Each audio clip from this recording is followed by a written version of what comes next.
under some sort of spell. Okay, I think that's the icing on the cake.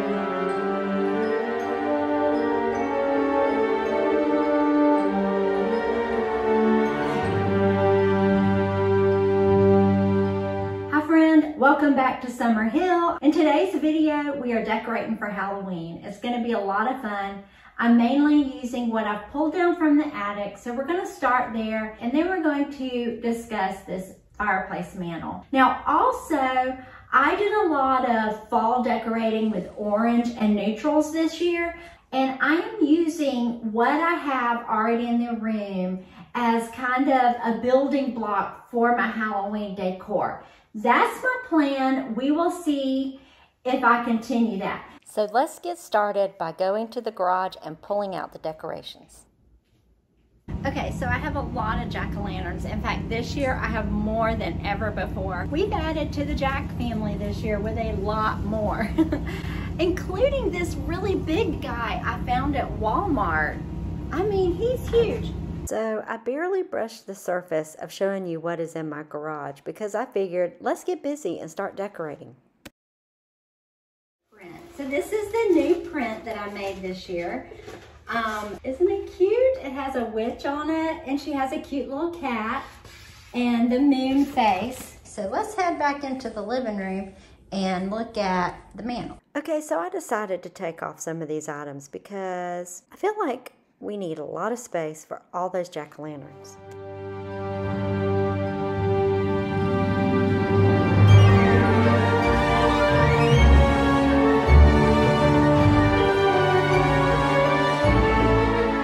A book under him to kind of hold the leaves in place because they kept falling off and to give him some stability. I think we're gonna have to keep using books to help us on this journey.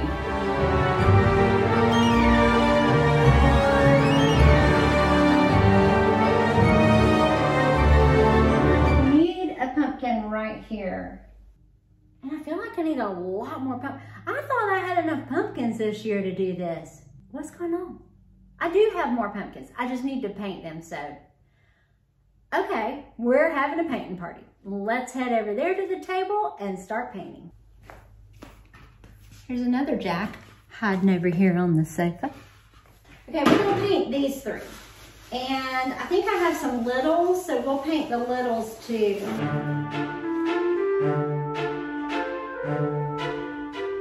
Oh, here's another Jack trying to hide from me. Okay, I just remembered we got those terracotta pumpkins, and also when my nieces were here, they helped me paint some more pumpkins. So these are all the pumpkins that they did while they were here. So we'll definitely use these on the mantle. Usually I put a ghost there, but instead of a ghost, let's try all the Jacks. Let's try some more. Now we've run out of jack-o'-lanterns, so it's time to start painting.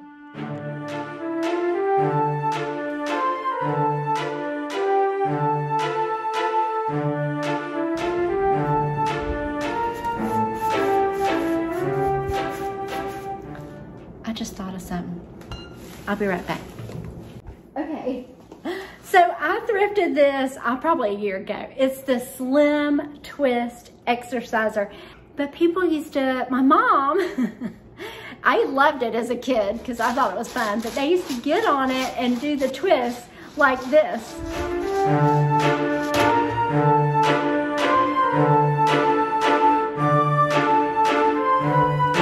way I can move them around, see? How cool is that?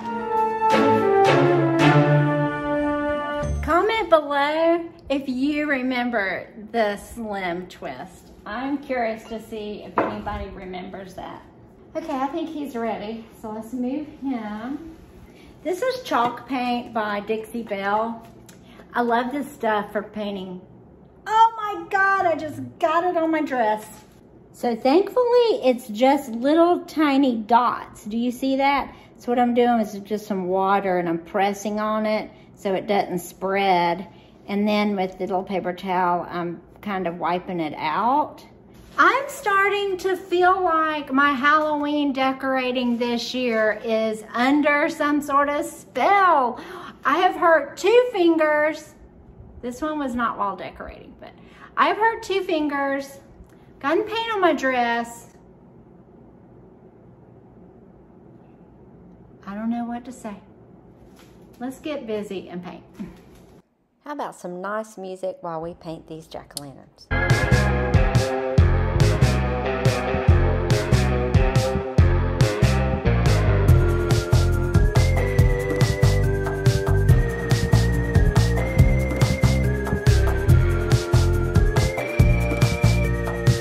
The jack-o'-lanterns are all done and dry, so let's add them to the hearth and then let's take a break till tomorrow.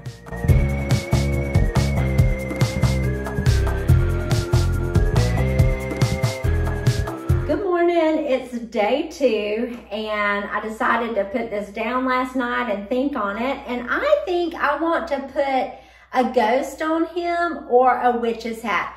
So let's head to Dollar Tree and see what they have. If they don't have it, we'll head to Walmart. The items we will be looking for are a plunger, cheesecloth, and a bowl. Okay, so they had the plunger and candles because I'm going to need that. So now I'm looking for a clear bowl. Okay, these clear bowls will work. I just remembered I wanted to make a witch's hat for the ghost, so let's grab a piece of black poster board. Now let's head to Walmart because they didn't have cheesecloth at Dollar Tree.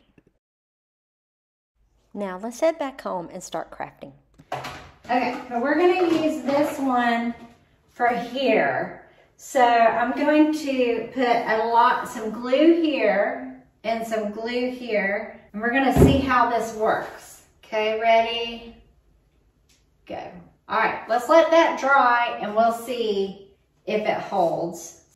So I'm actually sitting here kind of holding it so it doesn't move because it is pretty warm to this plastic. I think it melted the plastic a little bit. And because this is not straight, it was leaning towards me. So I put it back in the center and now I'm just kind of holding it in place so it doesn't move again. Go side? Go side?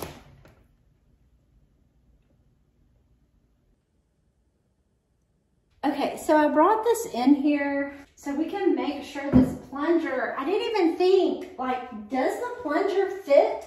Yay, it fits. So let's see if it'll sit. So I'm gonna build the ghost and he's gonna sit, like his little body's gonna go here. So I need to put something on this so it doesn't stick to it.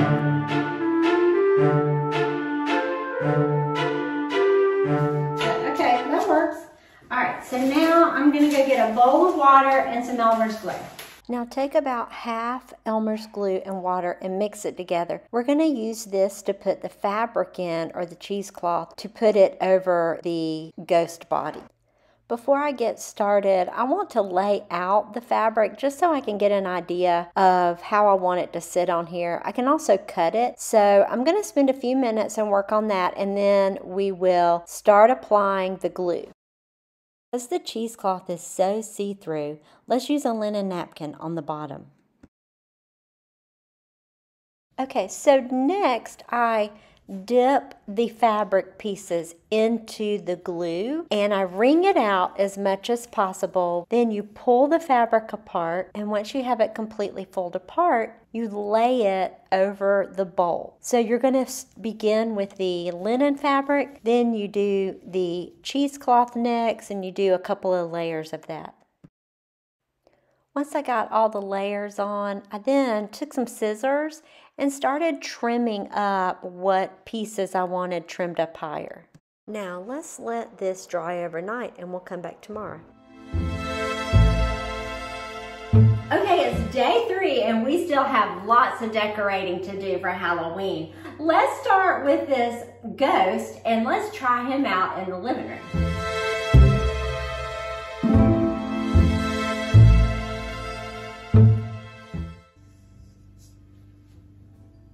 What do you think? I think she needs a witch's hat and she needs eyes.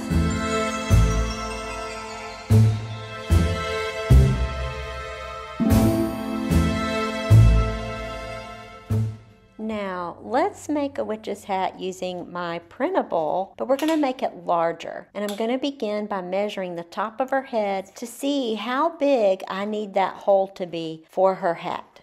Okay, so I just made this hat using my printable from the Etsy shop, except I made it bigger. I just expanded all of the measurements to bigger sizes and made it a little bit bigger to fit the ghost. So let's go see how it looks. Oh wait, I completely forgot it. That's okay, I can get it. Okay, I think that's the icing on the cake. What do you think?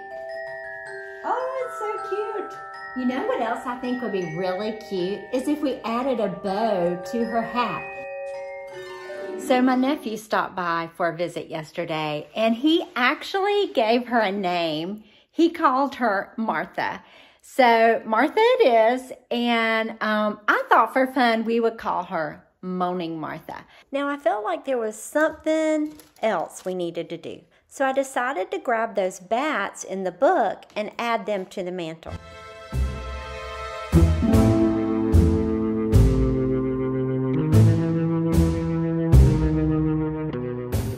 Now let's add one more touch to the living room and then we'll move to the dining area tomorrow. Good morning. And today we're working on the bookcases. The bookcases are going to be minimal, just a few little things here and there, but I am putting up one of my favorite printable Etsy shop printables, and it is my ghost book page garland. And then I also came up with an idea of making like a haunted, like a row of haunted houses or a little haunted village. And it looks like this. And there's actually 2 pages. So there's more houses if you want to make it longer. And I've already made one, so we'll show you that in a minute. But the whole page, to be honest, this is the whole page. I cut the bottom off, so this part will fold under. I'll show you that. And then we'll cut these out. So I'm gonna show you the easiest way to cut these out, and then we will go style it on the bookcase. Okay, so first of all, if you don't have one of these cutting mats, you can get them at the Dollar Tree. And then you'll also need an X-Acto knife. Now all you do is take the X-Acto knife and cut all the way around the houses, the moon, from one side to the other. So you're gonna fold that. You wanna be able to see just a teeny bit of the black. Okay, and then once you have that, you can use your fingernail just to score it down, or if you have one of those scoring tools, you can use that. All right, and now he's able to stand up like that. Okay, so next we're gonna work on the jack-o'-lantern. So you'll need to cut them out too, and I just used this same technique for them. Okay, and then what you're gonna do with him is I pick up this like foam tape from the Dollar Tree. You don't have to use this, you could use any double-sided tape. But I kind of like that the foam tape makes it stand up a little bit away from it. It gives it a little bit of a 3-dimensional look. Once I have all the pumpkins cut out and the double-sided tape behind them, I apply them in front of all the houses, making sure not to go down below that white area. Let's go put it on the bookcase and see how it looks. And I'll show you the other one that I did yesterday. It turned out really cute.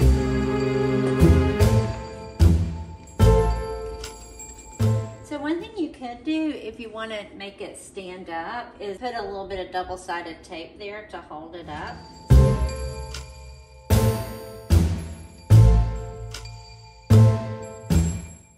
It is such a beautiful day outside until I think we should open up the house and let some sunshine and fresh air in. Now back to decorating these bookcases. First we're going to add this book page garland I made last year to the bookcase. And you can find this in my Etsy shop, and I'll leave a link in the description to that. Next is this cute jack-o'-lantern garland that I found at Aldi. Now let's add some more of the painted jack-o'-lanterns to the bookcases to bring the design from the mantel in the living room area over to the dining room. Okay, so I don't think there's anything else I want to do to the bookcases because it wasn't like, I didn't want them to be a major focal point of the room, but let's go in my kitchen where my sitting room is because I do want to add some art and some other things in there. I want to start by working on this hutch. We're going to do that by creating a witch's clothesline. We'll be able to find all the printables in my Etsy shop, and I'll leave a link in the description. Now simply cut out all the pieces that go on the clothesline. Some pieces you will need to glue together with double-sided tape or a glue stick.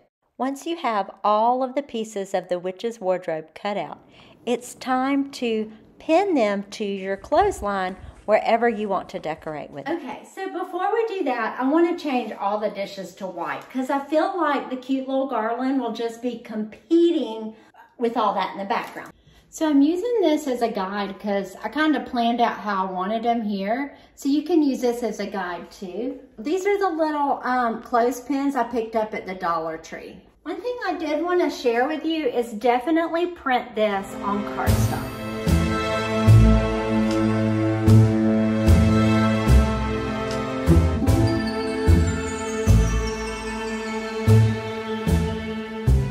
I've had problems with these shoes and I'll show you a remedy for that. If you hang them at an angle, they'll hang straight. So you put your clothespins at an angle towards the back. And that's it. It's done.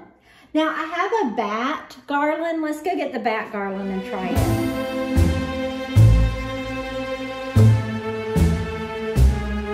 So now I have all of my air dry clay ghosts that I had up here last year. So let's put them back up here and see how they look with the witch's clothesline.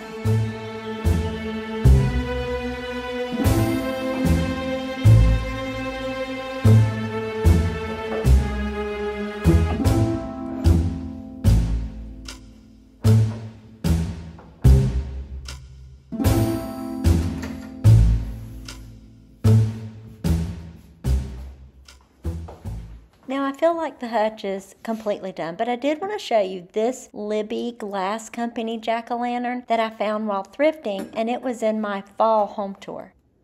So let's work on this side of the room, and we're going to start by changing the art. I just decoupaged this year's art design. Isn't it cute? And we're going to put it in a frame I picked up from IKEA. Now that it's framed, let's trade it out with what's on the wall now. Now last night I was practicing putting this broom in here and it doesn't really show up over there, so I'm going to switch the garland to that side and the broom over here and see if that helps. Now I don't know if the bow's really cutting it. It is kind of cute and she is a cute witch because we definitely need some orange over here. Okay, so I definitely like the orange bow better. Now let's change out some other decorations to finish it up. So I got to thinking, if you really want to see this broom, it's better to put it on the far right.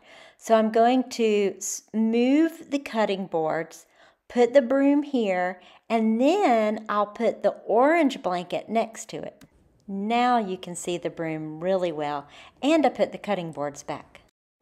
Well, guess what? We've got everything finished. So let's take a tour from the front door all the way to the kitchen during the day. And stay tuned to my next video when we do a tour at night and I show you all my lighting solutions.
thank you for coming and decorating with me. I hope you enjoyed this home tour, and I'll see you soon. Bye.